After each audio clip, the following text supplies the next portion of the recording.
Cinema line సరే ఏ సినిమానా line ఏదో ఒకటి ఉంటుంది, దాన్ని తీసుకోవడం వరకు నేను కాదంటలేదు. ఇందులో కూడా డిఫరెంట్గా ముందు కొంచెం ప్రిడిక్టబుల్ లైన్ అనిపించినా కొంచెం డిఫరెంట్గానే టేకప్ చేశారు. కానీ అది మీ ఎడిటింగ్లో కావచ్చు, లేకపోతే స్క్రీన్ ప్లేలో కావచ్చు, కొన్ని చోట్ల జంప్స్ ఉన్నాయి, కొన్ని చోట్ల ఓవర్ ది బోర్డ్ వెళ్ళారు. అంటే ఇక్కడ రివీల్ చేయకూడదు, మన సినిమా ఇంకా ఇవాళే రిలీజ్ అయింది కాబట్టి. కొన్ని చోట్ల అయితే ఫ్రాంక్లీ స్పీకింగ్ చెప్తున్నాను, హర్ష గారికి సంబంధించిన ఒక సీన్కి అయితే ఎప్పుడు అయిపోతుందా సీను స్క్రీన్ మీద అప్పుడు నేను తలెత్తుతానని చెప్పి కూర్చున్నా. నేను చూడలేకపోయాను ఆ సీన్ని.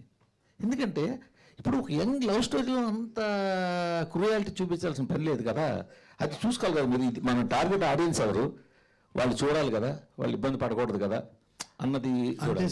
అలాగే ఇప్పుడు మీరు హీరో మీద సినిమా తీస్తున్నారు, హీరో మీద సినిమా తీస్తున్నప్పుడు హీరో అంటే విలను హీరో ఇద్దరు సమానంగా క్యారెక్టర్లు ఉంటాయి, ఎలివేషన్ ఉంటుంది. హీరో ఎంత బలంగా ఎలివేట్ అయితే హీరో క్యారెక్టర్ అంత ఎలివేట్ అవుతుంది, అంతా ఓకే, అదంతా ప్రాక్టికలే. బట్ ఇక్కడ చూస్తే అసలు ఇంకా హీరోని బాగా తగ్గించిపోయినట్టుగా అనిపించింది నాకు కొంచెం. మీరు అసలు హీరో మీద యాక్షన్ సీన్ లేదు కానీ విలన్ మీద పెద్ద యాక్షన్ సీన్ పెట్టారు. అది కొంచెం డిఫరెంట్ అని మీరు అనుకుని ఉంటారు. కానీ ఈ సినిమా వేరు. ఈ సినిమా ఒక కమర్షియల్ మాస్ లవ్ స్టోరీ. దీన్ని ఎలా డీల్ చేయాలో ఆ రేంజ్లోనే డీల్ చేయాలి. దీన్ని నేను డిఫరెంట్గా తీస్తానంటే జనాలు యాక్సెప్ట్ చేస్తారా అన్నది.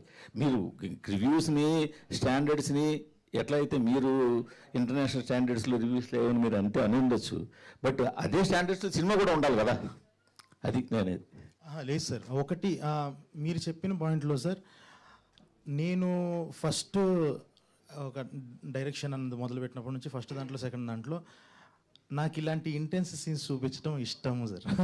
నాది అది నేను అలా టచ్ చేద్దాము అని అనుకోని నేను ఆ కైండ్ ఆఫ్, అంటే ఇప్పుడు అందరూ ఒకే కైండ్ ఆఫ్, ఇప్పుడు ఒక్కొక్కళ్ళు ఒక్కొక్క డైరెక్టర్ది ఒక్కొక్క స్టైల్ ఉంటుంది కదా సార్.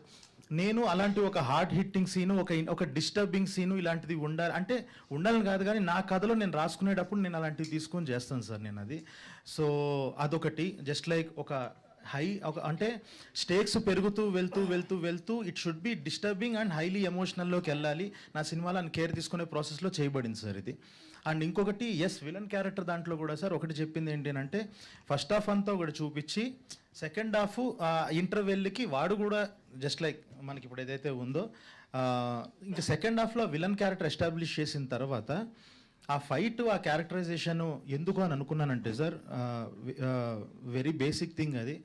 సో ఇప్పుడు ఫర్ సపోజ్ నేను చేశాను అనుకోండి సార్ ఆ విలన్ క్యారెక్టర్, మేమిద్దరం ఎదురెదురుగా నుంచుంటేనే ఓకే వీళ్ళిద్దరు ఎప్పటికైనా ఉండొచ్చు అని.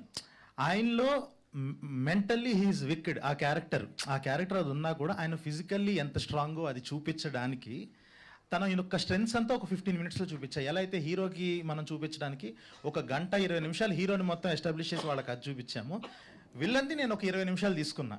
ఇప్పుడు వీళ్ళిద్దరికీ 1-on-1 రాబోతుంది అని అన్నట్టు అలా ప్లేస్ చేసి ఆ స్టైల్లో చెప్దాము అని అనుకున్నా సార్. నా ప్రయత్నం అంతా అది.